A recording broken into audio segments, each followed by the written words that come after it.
안녕하세요. 남아주께로 10월 29일 큐티 가이드입니다. 오늘 함께 보실 말씀은 사사기 12장 8절에서 15절의 말씀입니다. 사사기 중간 부분에 등장하는 소사사들이 있습니다. 이들에 대한 기록을 잘 살펴보면 성경 기록 부분에 애매함이 있습니다. 무엇이냐면 실제적인 내용이 연대기적인 의미만 있을 뿐 이들의 사역적 내용이 많이 있지 않다는 것을 우리는 아주 쉽게 발견하게 됩니다. 자, 그렇다면 성경에 이 소사사들이 왜 기록되었는지, 이 기록을 통하여 성경은 우리에게 무엇을 말하고 싶어 하는지 함께 말씀을 살펴보고 은혜를 나누기 원합니다. 1번입니다. 입다의 뒤를 이은 사사는 누구입니까? 8절입니다. 그 뒤를 이어 베들레헴의 입산이 이스라엘의 사사가 되었더라. 자, 입산은 누구냐 하면 그의 위치를 이용해서 결혼으로 동맹을 맺은 사람입니다. 가족을 중심으로 해서 권력의 기반을 구축한 권력가이지요. 이 사람의 특징은 재력이 있었던 것 같고 하나님이 세우신 사사인 건 분명하게 보여주고 있지만 그가 정확하게 무엇을 어떤 사역을 했는지는 기록되어 있지 않습니다. 단 아들을 30명, 딸을 30명께 낳았고 그들을 시집 보냄으로써 어떤 안정적인 권력을 또 안정적인 정치적인 세력을 유지했다는 정도 외에는 우리가 이 사람에서 파악하기 어렵지만 분명한 것은 입산이 있음으로 인하여서 7년 동안 평화가 있었다라는 것을 성경이 우리에게 보여주고 있습니다. 2번입니다. 입산이 죽자 누가 사사가 됩니까? 11절입니다. 그 뒤를 이어 수블론 사람 엘론이 이스라엘의 사사가 되어 10년 동안 이스라엘을 다스렸더라.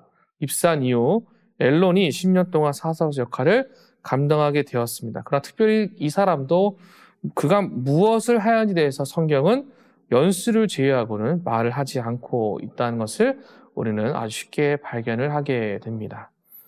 3번입니다. 엘론의 뒤를 이은 사사는 누구입니까? 13절입니다. 그 뒤를 이어 비라돈 사람 힐렐의 아들 압돈이 이스라엘의 사사가 되었더라. 엘론의 리더십, 그 압돈이 아들 40명과 손자 30명을 둔 것, 이것이 교차되어서 흘러가게 되는데 이 부분을 통해서 우리가 무엇을 발견하게 되냐면 그가 왕처럼 후궁을 거느렸을 가능성이 높다. 마치 기드온이 나는 왕이 아니라고 했지만 왕처럼 세력을 규합하고 자신이 그렇게 모든 것을 허용한 것처럼 엘론에게도 그와 같은 모습이 있었다라는 것이죠. 그들이 나귀를 탔다는 것, 그가 왕조를 세우진 않았지만 왕조의 모습을 띄었다는 것을 우리는 아주 쉽게 발견하게 됩니다. 즉 대사사들의 어떤 사역적인 위치와 모양에 비해서 소사사들은 결점이 있었다라는 것, 그들이 가진 실패가 있었고 이와 같은 모습들이 그들의 삶의 현장에서 나타나게 되었다라는 거죠. 이들 중 아무도 여기 기록된 사람들 중에 이스라엘을 구원했다라는 기록은 전혀 등장하지 않게 된 것을 우리는 보게 됨으로써 이 소사사들이 그때 당시의 상황과 환경을 유지하고 보완은 하였으나 이스라엘 전체에 대해서 구원을 나타내고 살아계신 하나님의 이름을 높이는 것에 대해서는 등장하지 않았다라는 것을 우리는 본문부터 아주 쉽게 발견하게 됩니다. 4번입니다. 행적이 거의 없는 사사들의 생애까지 기록된 이유를 묵상해 봅시다. 자, 이들의 사사로서 역할을 감당한 것은 사실이나 이들이 끝까지 하나님의 뜻 가운데 서 있었는지, 그리고 그들이 그렇게 사역적인 측면에서 열심을 다했는지, 그리고 이들의 삶 가운데 주님이 보여주시고자 하는 사역들이 어떻게 등장하는지에 대해서는 전혀 기록되지 않고 알 수가 없습니다. 즉 사사들의 삶을 통하여서 이 성경에 있는 자들에게 교훈적인 측면에서의 어떤 답을 발견할 수 없게 된다라는 것이죠. 이 소사사들이 가지고 있는 모습들이 어쩌면 우리의 현재 일상생활 속에서 사사는 아니지만 그리스도의 십자가를 가지고 있는 평범하지만 이 땅의 화평과 평안을 주장하는 자들의 모습이 어쩌면 이 소사사들과 우리의 모습이 비슷하진 않을까요?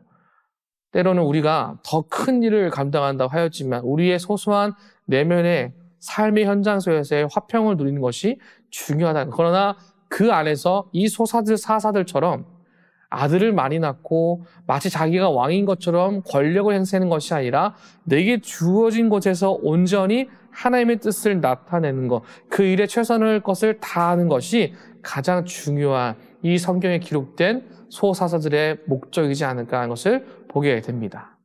이 아침에 우리에게 주어진 이 말씀을 통하여서 권력과 사사의 모습이 아닌 평범한 자들 가운데도 역사하신 하나님, 또 그들의 결점과 부족함이 있지만 그럼에도 주께서 쓰시고 세워가시는 하나님의 손길이 드러나 있음을 여러분 기억하시면서 오늘 하루 우리의 일상 가운데도 하나님의 손길이 함께할 것을 믿고 동일하게 역사하심을 기대하는 저와 여러분 모두가 되시기를 주님의 이름으로 축복합니다.